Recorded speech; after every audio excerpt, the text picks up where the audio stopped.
நியாயம் தீர்க்கும் தேவனாகிய கர்த்தர் நம்மோடு இருக்கையில் நமக்கு என்ன பயம்? நம்முடைய தேவனாகிய கர்த்தருக்கு ஸ்தோத்திரம். ரோமர் 2ஆம் அதிகாரம். ஆகையால் மற்றவர்களை குற்றவாளிகளாக தீர்க்கிறவனே, நீ யாரானாலும் சரி, போக்கு சொல்ல உனக்கு இடமில்லை. நீ குற்றமாக தீர்க்கிறவைகள் எவைகளோ அவைகளை நீ செய்கிறபடியால் நீ மற்றவர்களை குறித்து சொல்லுகிற தீர்ப்பினாலே உன்னைத்தானே குற்றவாளியாக தீர்க்கிறாய். இப்படிப்பட்டவைகளை செய்கிறவர்களுக்கு தேவனுடைய நியாய தீர்ப்பு சத்தியத்தின்படியே இருக்கிறதென்று அறிந்திருக்கிறோம். இப்படிப்பட்டவைகளை செய்கிறவர்களை குற்றவாளிகள் என்று தீர்த்தும் அவைகளையே செய்கிறவனே, நீ தேவனுடைய நியாய தீர்ப்புக்கு தப்பிக் கொள்ளலாம் என்று நினைக்கிறாயோ? அல்லது தேவ தயவு நீ குணப்படும்படி உன்னை ஏவுகிறதென்று அறியாமல் அவருடைய தயவு, பொறுமை, நீடிய சாந்தம் இவைகளின் ஐஸ்வர்யத்தை அசட்டை பண்ணுகிறாயோ? உன் மன கடினத்திற்கும் குணப்படாத இருதயத்திற்கும் ஏற்றபடி தேவனுடைய நீதியுள்ள தீர்ப்பு வெளிப்படும் கோப அக்னி நாளிலே உனக்காக கோப அக்னியை குவித்துக் கொள்கிறாயே.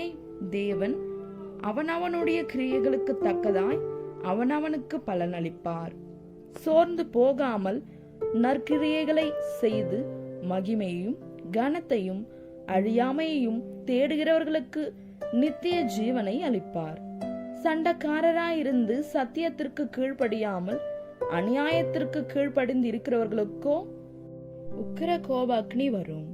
முன்பு யூதரிலும் பின்பு கிரேக்கரிலும் பொல்லாங்கு செய்கிற எந்த மனுஷ ஆத்துமாவுக்கும் உபத்திரவமும் வியகுலமும் உண்டாகும்.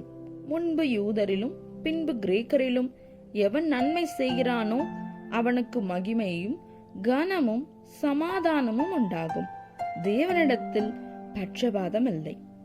எவர்கள் நியாய பிரமாணம் இல்லாமல் பாவம் செய்கிறார்களோ அவர்கள் நியாய பிரமாணம் இல்லாமல் கெட்டு போவார்கள்.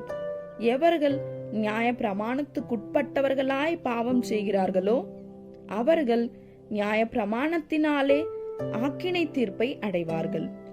நியாய பிரமாணத்தை கேட்கிறவர்கள் தேவனுக்கு முன்பாக நீதிமான்கள் அல்ல, நியாய பிரமாணத்தின்படி செய்கிறவர்களே நீதிமான்களாக்கப்படுவார்கள். அன்றியும் நியாய பிரமாணம் இல்லாத புறச்சாதிகள் சுபாவமாய் நியாய பிரமாணத்தின்படி செய்கிற போது நியாய பிரமாணம் இல்லாத அவர்கள் தங்களுக்கு தாங்களே நியாய பிரமாணமாய் இருக்கிறார்கள்.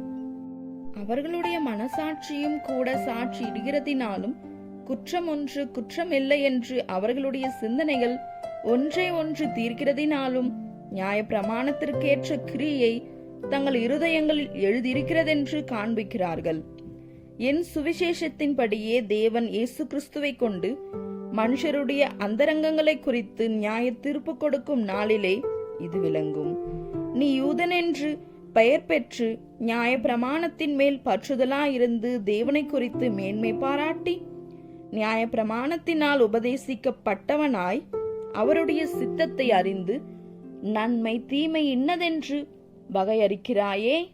நீ உன்னை குருடருக்கு வழிகாட்டியாகவும் அந்த காரத்தில் உள்ளவர்களுக்கு வெளிச்சமாகவும் பேதைகளுக்கு போதகனாகவும் குழந்தைகளுக்கு உபாத்தியனாகவும் நியாய பிரமாணத்தின் அறிவையும் சத்தியத்தையும் காட்டிய சட்டமுடையவனாகவும் எண்ணுகிறாயே. இப்படி இருக்க மற்றவனுக்கு போதிக்கிற நீ உனக்குத்தானே போதியாமல் இருக்கலாமா? களவு செய்யக்கூடாதென்று பிரசங்கிக்கிற நீ களவு செய்யலாமா? விபச்சாரம் செய்யக்கூடாதென்று சொல்லுகிற நீ விபச்சாரம் செய்யலாமா? விக்கிரகங்களை அருவருக்கிற நீ கோவில்களை கொள்ளையிடலாமா? நியாய பிரமாணத்தை குறித்து மேன்மை பாராட்டுகிற நீ நியாய பிரமாணத்தை மீறி நடந்து தேவனை கனவீனம் பண்ணலாமா? எழுதியிருக்கிறபடி தேவனுடைய நாமம் புறஜாதிக்குள்ளே உங்கள் மூலமாய் தூஷிக்கப்படுகிறதே. நீ நியாய பிரமாணத்தை கை கொண்டு நடந்தால் விருத்த சேதனம் பிரயோஜனம் உள்ளதுதான். நீ நியாய பிரமாணத்தை மீறி நடந்தால் உன் விருத்த சேதனம் இல்லாமையாயிற்றே. மேலும் விருத்த சேதனம் இல்லாதவன் நியாய பிரமாணத்துக்கேற்ற நீதிகளை கை கொண்டால் அவனுடைய விருத்த சேதனம் இல்லாமை விருத்த சேதனம் என்று எண்ணப்படலாம் அல்லவா?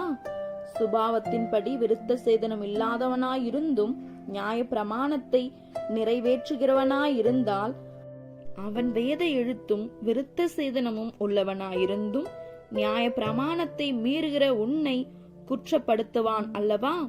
ஆதலால் புறம்பாக யூதனானவன் யூதன் அல்ல, புறம்பாக மாம்சத்தில் செய்யப்படும் விருத்த சேதனமும் விருத்த சேதனம் அல்ல, உள்ளத்திலே யூதனானவனே யூதன். எழுத்தின்படி உண்டாகாமல் ஆவியின்படி இருதயத்தில் உண்டாகும் விருத்த சேதனமே விருத்த சேதனம்.